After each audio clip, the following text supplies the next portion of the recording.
Good morning to all of you. Myself A.K. Singh and you are watching Future Zone Classes. Future zone classes के इस platform पे 12th physics में alternating current में आज हम लोग बहुत ही इम्पोर्टेंट टॉपिक डील करने वाले हैं।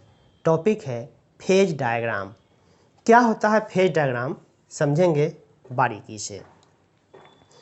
एक्चुअली अल्टरनेटिंग करंट में समय के साथ ईएमएफ और करंट दोनों पीरियोडिकली चेंज होते रहते हैं। साइन का कर्व कभी बनेगा, कभी कॉस का कर्व बनेगा। कोई कुछ फेज आगे होंगे, कोई कुछ फेज पीछे होंगे। मीन्स सारा कैलकुलेशन जैसे वेव में हम लोग डिस्कस करते थे, पाथ डिफरेंस, फेज डिफरेंस, कौन वेव किस वेव से आगे चल रहा है, कौन वेव किस वेव से पीछे चल रहा है। आगे चल रहा है तो कितना एंगल, मीन्स कितना फेज आगे चल रहा है, पीछे चल रहा है तो कितना एंगल पीछे चल रहा है। वही सब चीज़ अपने को डिस्कस करना है। लेकिन यहाँ पर हम लोग सारे को दिखाएंगे in the vector form. Vector form में डिस्कस करेंगे, डिस्कशन आसान होगा। कैसे, गौर से देखेंगे। पहले आप छोटा सा एक डिफिनेशन देखो क्या लिख रहा है। The diagram which represent alternating current and alternating EMF as vector with their phase difference is called phasor diagram. जैसे आप एग्जांपल से देखें, हम ई का इक्वेशन लिख रहे हैं, ई नॉट साइन ओमेगा टी होता है, एंड आई का इक्वेशन लिख रहे हैं आई नॉट साइन ओमेगा टी। दोनों सेम फेज में हैं, किसी में कहीं से कोई फेज डिफरेंस नहीं है। फेज डिफरेंस होता तो कुछ ऐसा इक्वेशन दिखाई देता, E is equal to E naught sine omega T. तो आई का वैल्यू करस्पॉन्डिंग, आई का वैल्यू हम लिखते हैं ऐसे, आई नॉट साइन ओमेगा टी अब प्लस फाई कर देते तो कहते हैं कि करेंट वाला जो फंक्शन है वो ईएमएफ से 5 फेज आगे चल रहा है। इसमें दोनों सेम फेज में है। हेयर फेज डिफरेंस कितने का है? 0 का है। फेज डिफरेंस 0 का है, मीन्स आई और ई सेम फेज में चल रहे हैं। इसको आप सिंबल से दिखाओगे तो कुछ ऐसा दिखाई देगा ग्राफिकली।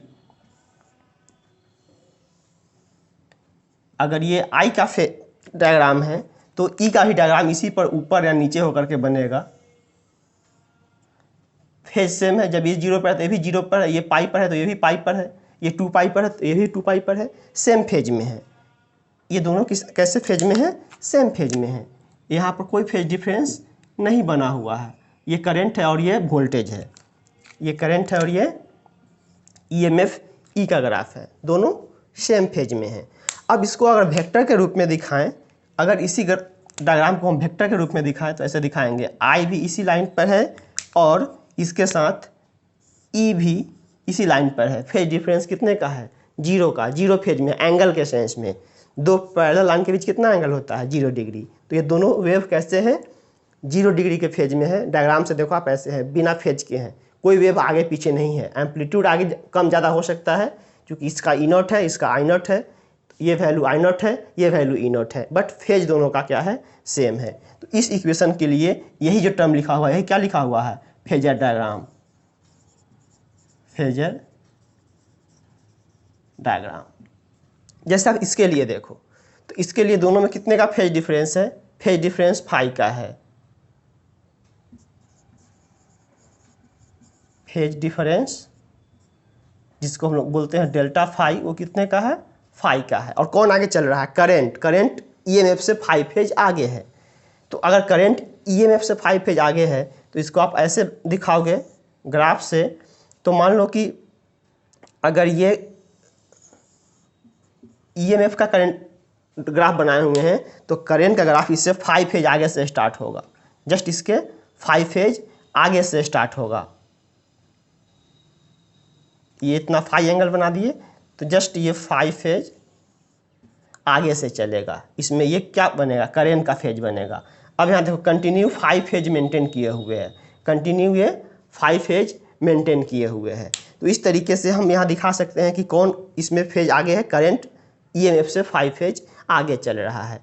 इसको वेक्टर फॉर्म में दिखाए तो वेक्टर फॉर्म में क्या दिखाएंगे? अगर ईएमएफ यहाँ पर है तो जस्ट इससे 5 फेज आगे, अब ये 5 कितना है नहीं पता, 5 फेज आगे कौन है? करंट है। ईएमएफ से 5 फेज आगे है करंट, आप जानते हो anti clockwise angle positive angle मानते हो, क्लॉकवाइज एंगल नेगेटिव एंगल होता है। तो ईएमएफ से करंट क्या है 5 फेज आगे है। तो ये इस डायग्राम का क्या हो गया फेजर डायग्राम। इसको हम ऐसे भी लिख सकते हैं, अगर एक्स एक्सिस पर ईएमएफ को रखे हैं तो उससे 5 फेज आगे करंट को कर दिए हैं। इसको हम ऐसे भी रख सकते हैं कि अगर एक्स एक्सिस पर करंट को रखूं, एक्स एक्सिस पर करंट को रखूं और करंट चूंकि ईएमएफ से 5 फेज आगे है, मतलब ईएमएफ 5 फेज पीछे है, तो ईएमएफ अगर 5 फेज पीछे है तो ईएमएफ क्या आएगा करंट से 5 फेज नीचे उतर करके रहेगा। दोनों सेम डायग्राम है। अगर ईएमएफ को एक्स पे रखें तो करंट को 5 फेज आगे कर दिए, अगर हम करंट को रख दिए एक्स एक्सिस पे तो ईएमएफ उससे 5 फेज अभी पीछे होने वाला है। तो फेजर डायग्राम का मतलब यही होता है कि इक्वेशन दोनों में चूंकि वेव का इक्वेशन बनता है, ये वेव इक्वेशन ईएमएफ और करंट में कितना एंगल आगे पीछे चल रहा है इसको वेक्टोरियली दिखाना ही क्या कहलाता है फेज डिफरेंस। पहले इतना नोट करें फिर आगे बढ़ते हैं।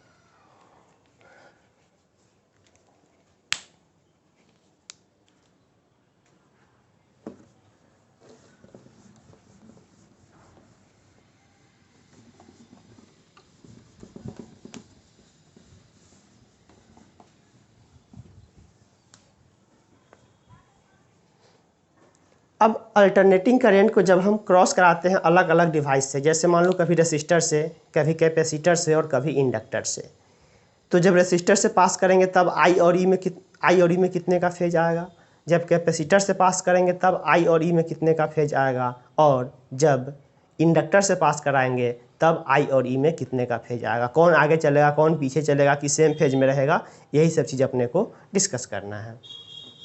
तो एक ब्रॉड हेडिंग डालिए, AC थ्रू रेसिस्टर ओनली। अगर AC को हम केवल रेसिस्टर से क्रॉस कराएं तो क्या होगा। हम एक AC सर्किट बनाएं, ये AC सोर्स है और इससे हम केवल और केवल एक रेसिस्टर कनेक्ट किए हुए हैं R का, कुछ करंट I प्रोड्यूस कराएं। यहाँ पर हमने EMF मान लिया E = E0 sin omega T, E = E0 sin omega T, और R रेसिस्टर है, करस्पॉन्डिंग करंट देखने का कोशिश करते हैं। नाउ E =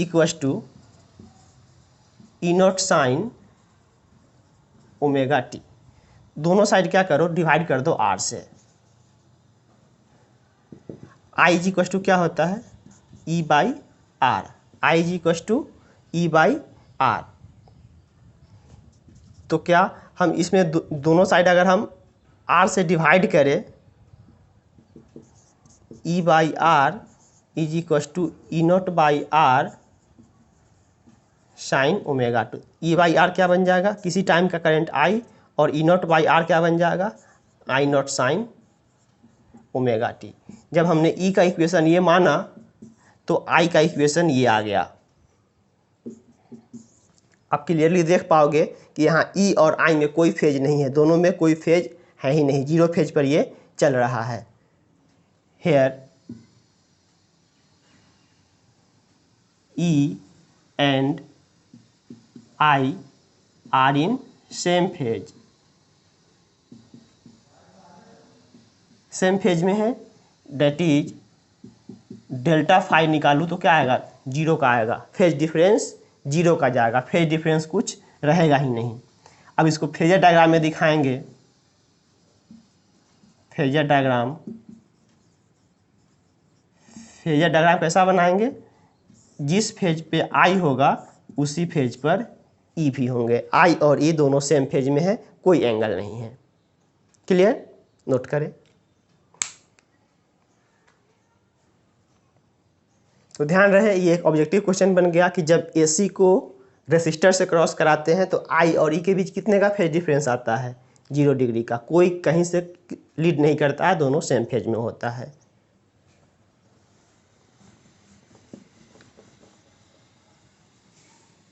दूसरा करें AC थ्रू कैपेसिटर ओनली। दूसरा हेडिंग डालो AC थ्रू कैपेसिटर ओनली। जब एसी को केवल कैपेसिटर से क्रॉस कराए तब क्या होगा। अपने पास एक यहाँ एसी सोर्स है और इससे हम एक कैपेसिटर सी कनेक्ट कर रखे हैं। यहाँ हमने ईएमएफ दिया E is equal to E naught sine omega t, corresponding कुछ करंट आई बनेंगे। हम जानते हैं कैपेसिटर से, for capacitor c is equal to क्या होता है q by v, q is equal to क्या हो जाएगा c v, q is equal to c, और वोल्टेज कितना है e naught sine omega t. ये इक्वेशन नंबर फर्स्ट है अपना, जो हम एजम्पशंस दिए हैं यहाँ पर। मेन करंट जो ये सप्लाई किए हैं इसमें हम कोई फेज दिया नहीं है, इसको जीरो फेज पे रखे हुए हैं। अब एक चीज़ और जानते हैं, I is equal to d q by d t, I is equal to d q by d t. एक स्टेप आगे बढ़ाएं, I is equal to differentiation of Q मतलब सी ई naught sine omega t d t. आप आगे यहाँ आ जाओ, I is equal to c और ई नॉट कॉन्स्टेंट है, बाहर निकालो, सी और ई नॉट कॉन्स्टेंट है, बाहर निकालो, differentiation of sine omega t d t. I is equal to c E naught constant है, साइन ओमेगा टी का डिफ्रेंसिएशन कॉस ओमेगा टी के रेस्पेक्ट में, और ओमेगा टी का टी के रेस्पेक्ट में एक और टर्म आएगा omega. I is equal to क्या बन गया c omega e naught cos omega t, c omega e naught cos omega t. क्या हम इसको ऐसे लिख दूँ, I is equal to E naught divided 1 by omega c, तीसरा बट्टा वापस से जहाँ था वहाँ पहुँचा देगा,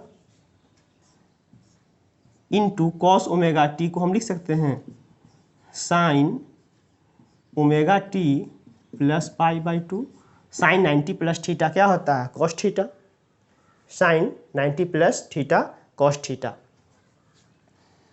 अब एक चीज़ यहाँ से गौर से देखो, I is equal to generally हम लोग क्या जानते हैं, I is equal to E naught by r into कुछ साइन ओमेगा टी। यहाँ नीचे का जो 1 बाई ओमेगा सी दिखाई दे रहा है, ये कहीं ना कहीं रेसिस्टेंस होगा, तभी वोल्टेज बाई रेसिस्टेंस अपने को करंट दिखाएगा। ये आई नॉट तब बनेंगे जब ये कहीं ना कहीं रेसिस्टेंस होगा। Here 1 by omega C is called capacitative resistance. ये 1 बाई ओमेगा सी को क्या बोलते हैं कैपेसिटेटिव रेसिस्टेंस, और इसको डिनोट करते हैं X C, capacitative resistance in capacitor. X C का वैल्यू क्या आ गया 1 बाई ओमेगा सी। इसका यूनिट क्या होगा, यूनिट ऑफ एक्स सी मतलब कैपेसिटेटिव रेसिस्टेंस। कैपेसिटिव रेसिस्टेंस कहीं से न कहीं से ये रेसिस्टेंस है, ये वैल्यू क्या आएगा 1 बाई ओमेगा सी का यूनिट ओम आएंगे। 1 बाई ओमेगा सी, ओमेगा क्या है एंगुलर स्पीड, सी क्या है कैपेसिटी, तो 1 बाई ओमेगा सी को हम क्या बोलते हैं कैपेसिटेटिव रेसिस्टेंस, कैपेसिटेटिव रेसिस्टेंस। अब इसके बाद इसको आगे बढ़ाओ तो ये इक्वेशन अब क्या लिखा जाएगा, I is equal to E naught by X C, E naught by X C sine omega T plus pi by 2। E naught by R, I naught बन जाएगा I is equal to I naught sine omega T plus pi by 2। अब आप गौर करें E M F E बराबर E naught sine omega T हम बनाए तो I बन गया I naught sine omega T plus pi by 2। E naught sine omega T तो आई बन गया I naught sine omega T plus pi by 2। मतलब करंट लीड कर गया कितना से पाई बाई 2 से, किस में कैपेसिटर में। पहले आप इतना नोट करो।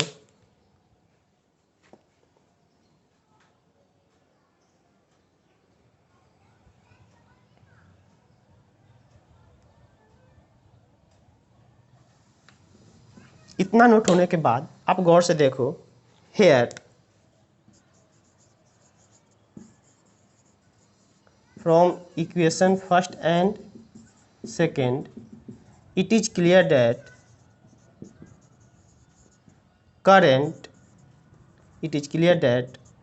I leads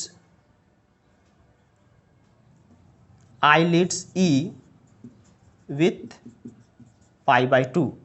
करंट π/2 फेज ज़्यादा चल रहा है EMF से। I lead E with π/2। That is अगर डेल्टा फाई निकाले, फेज डिफरेंस निकाले, तो फेज डिफरेंस कितने का आएगा? π/2 से। और आगे कौन चल रहा है? करंट। किससे? EMF से। इसका अगर हम फेजर डायग्राम बनाएं, फेजर डायग्राम क्या होगा? जनरली आई को एक्स एक्सिस पर रखेंगे। आई को एक्स एक्सिस पर रखेंगे तो EMF उससे क्या होगा? π/2 फेज नीचे होगा, पूरा 90 डिग्री के फेज पर नीचे होगा। π/2 मतलब 90 डिग्री। करंट एक्स पर रखेंगे तो EMF क्या होगा? उससे π/2 फेज नीचे रहेगा। या फिर इस ग्राफ को हम ऐसा ही बना सकते हैं कि अगर EMF को एक्स एक्सिस पर रखेंगे, EMF को एक्स एक्सिस पर रखेंगे तो करंट इससे π/2 आगे चलेगा। एक ही डायग्राम दिख रहा है, दोनों एक ही चीज़ लिखा हुआ है, बस इसको 90 डिग्री से रोटेट कर दो, यहाँ पहुँच जाएगा। But by convention x axis पे हम जनरली करंट को रखते हैं। एक्स एक्सिस पे करंट को रखेंगे तो उससे π/2 फेज नीचा रह जाएगा। कौन? EMF। तो एक यहाँ पर ऑब्जेक्टिव क्वेश्चंस आ गया कि जब कैपेसिटर से हम करंट को क्रॉस कराते हैं, अल्टरनेटिंग करंट को, तो करंट EMF से π/2 एंगल लीड कर जाता है, आगे चलता है। करंट लीड्स, यहाँ देख सकते हो, I leads E with angle π/2। Diagram से दिख रहा है I E/2 से पाई फेज आगे है, या फिर ऐसे कहो E I से π/2 फेज पीछे है। बात बराबर है। हम तुमसे 2 कदम आगे हैं, मतलब तुम हमसे 2 कदम पीछे हो। यहाँ पर करंट EMF से पाई फेज आगे है, π/2 फेज नहीं, तो करंट से EMF π/2 फेज पीछे है। क्लियर? इतना नोट करें।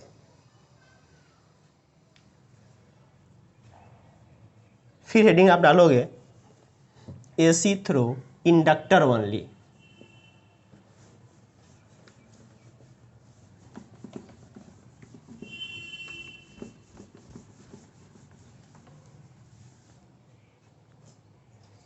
AC through inductor only.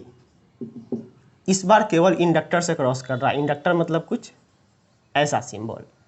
Inductance कितना है? L है। हमने एक मेन करंट वोल्टेज दिया E बराबर E0 साइन ओमेगा टी। तो यहाँ इंडक्टर में EMF कितना इंड्यूस्ड होगा? आपको पता है from Faraday law,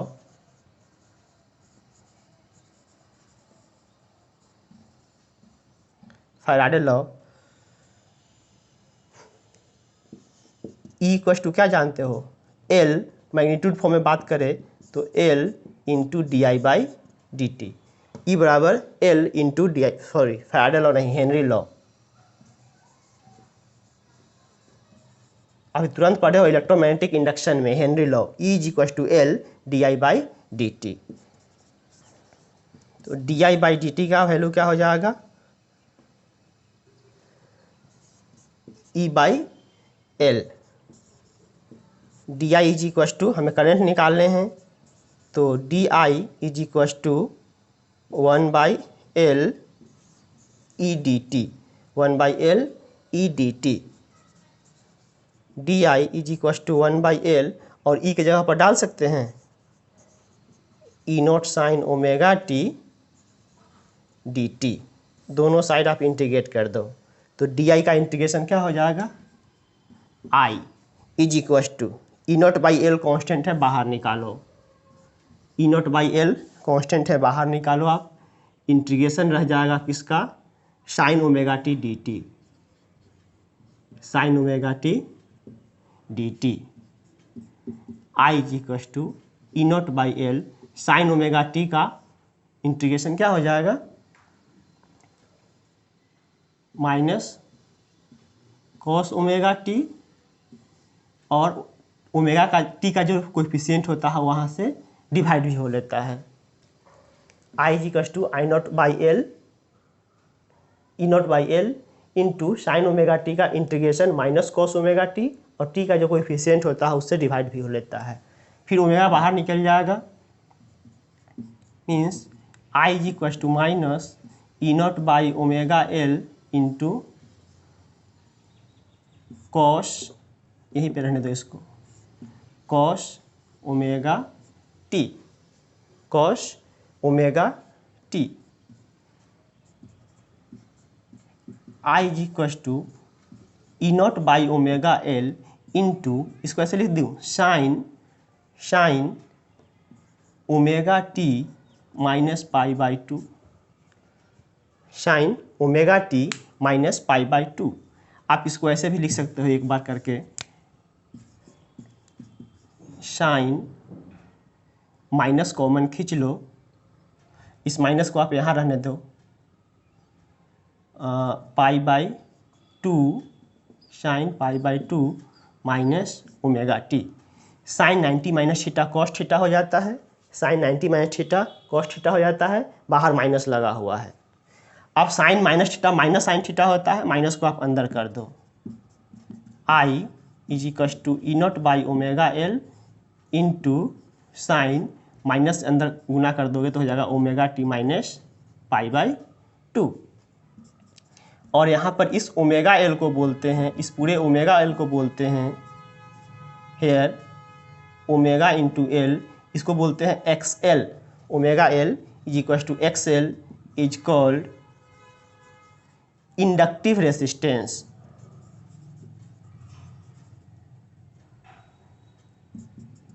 inductive resistance, ये क्या है? Inductive resistance. इसलिए यूनिट ऑफ एक्सेल क्या निकल जाएगा? ओम। यूनिट ऑफ एक्सेल क्या हो जाएगा? ओम। चूंकि ओमेगा एल ऑलरेडी रेसिस्टेंस है किसका? इंडक्टर का। तो इंडक्टर में रेसिस्टेंस कितने का होता है? ओमेगा एल का। और कैपेसिटर में अभी पढ़े हो 1 बाई ओमेगा सी का। तो ये रियल टर्म क्या लिखा जाएगा? I is equal to E naught by X L into sine omega T minus pi by two. और ये कोई ना कोई रेसिस्टेंस है, तो पोटेंशियल बाई रेसिस्टेंस क्या बन जाएगा? Current I is equal to I naught sine omega T minus pi by two. अब यहाँ देखो पाई बाई टू घट गया ना, करंट क्या हो गया? पाई बाई टू फेज पीछे आ गए। तो करंट अगर पाई बाई टू पीछे चल रहा है, इसका मतलब ये में क्या चल रहा है? पाई बाई टू फेज आगे चल रहा है। अब इसका फेजर डायग्राम अगर आप दिखाओगे, यहाँ पर हम दिखा रहे हैं फेजर डायग्राम। तो फेजर डायग्राम दिखाओ। यहाँ पर क्या है? ईएमएफ में कोई फेज नहीं है और करंट में पाई बाई टू फेज पीछे है। तो करंट अगर पाई बाई टू फेज पीछे है, बाई कन्वेंशन हम करंट को यहाँ दिखाते हैं। तो ई कहाँ दिखाएंगे? यहाँ दिखाएंगे ना। ई ये इंडक्टिव का है, ई एल है, कितना है? पाई बाई टू फेज आगे है। करंट अगर एक्स पर है तो ईएमएफ कहाँ जाएगा? पाई बाई टू फेज आगे जाएगा। मीन्स यहाँ लिख सकते हो that is here EMF lead current with pi by two. Pi by two phase से ईएमएफ करंट से आगे चलता है। ध्यान रहे, एक बार पूरा क्लास रिकॉल करो। जब कैपेसिटर को ओनली रेसिस्टर से क्रॉस कर रहे थे, नो फेज, दोनों का फेज डिफरेंस सेम था। कुछ ऐसे ऐसे फेज चल रहे थे ई और आर का, ई और आई का।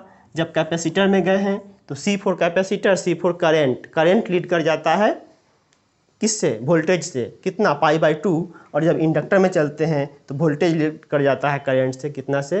पाई बाई टू से। तो तीन अलग अलग केस हमने डील किया, जब current through R, current through C और करंट थ्रो एल। जहाँ पर इंडक्टर में अपने को मिला है इंडक्टिव रेसिस्टेंस ओमेगा एल, और कैपेसिटर में मिला था inductive capacitive resistance 1 by omega C. तो आज से दो नया टाइप रेसिस्टेंस मिल गया। एक तो रेसिस्टेंस आप जानते हो आर, कैपेसिटर को जब एसी से क्रॉस कराते हैं तो कितने का रेसिस्टेंस देता है? 1 बाई ओमेगा सी को से। और जब उसको इंडक्टर से क्रॉस कराते हैं तो रेसिस्टेंस मिलता है ओमेगा एल का। बहुत ही इंपॉर्टेंट क्लास था आज का, नोट करेंगे और समझने की कोशिश करेंगे।